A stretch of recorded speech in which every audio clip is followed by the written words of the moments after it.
INDIA गठबंधन में भर नहीं पाएंगी दरार, ममता सरकार पर खूब बरसे सीताराम येचुरी। भारत को शिकस्त देने के लिए बनाए गए विपक्षी गठबंधन INDIA में अभी से एकता की कमी दिखाई दे रही है।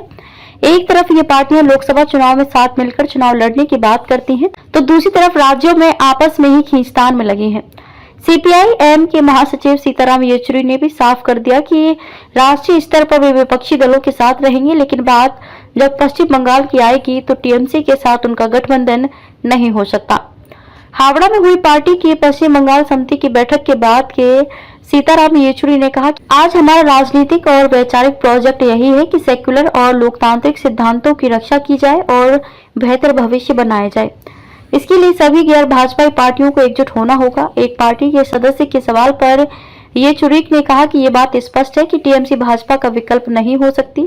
हमें केवल देश और यहाँ के लोगों को बचाने के बारे में विचार करना है। हमें भाजपा को राज्य और केंद्र की सत्ता से हटाना है। उन्होंने कहा कि TMC ने भाजपा की अगुवाई वाले NDA के साथ भी समझौता किया था, इसलिए आज ये स्थिति आ गई है। भाजपा और RSS पर अटैक करते हुए येचुरी ने कहा कि आप सामाजिक ढांचे पर हमला करते हैं, एक झूठे तंत्र में विश्वास करने के लिए बाध्य करते हैं। अंत आस्था की वजह से ही फांसीवाद पैदा होता है। हालांकि उनको केवल उसी चीज की जरूरत है, वे लोगों का ध्यान बांटना चाहते हैं। हमें पता है कि दक्षिण पंथियों ने इस तरह का माहौल लोगों को गुमराह करने के लिए पैदा किया है।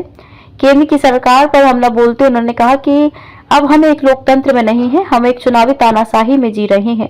अमृत गलत हाथों में चला गया है, हम सबको वह अमृत लाना है। देश की जनता के हित के लिए यही आज भारत के लोगों का सबसे बड़ा कर्तव्य है। TMC पर लगे भ्रष्टाचार के आरोपों को लेकर येचुरी ने कहा कि पश्चिम बंगाल की मौजूदा सरकार लोकतंत्र विरोधी है, इसने लोकतांत्रिक चुनावों के पूरे तंत्र को खराब कर दिया है।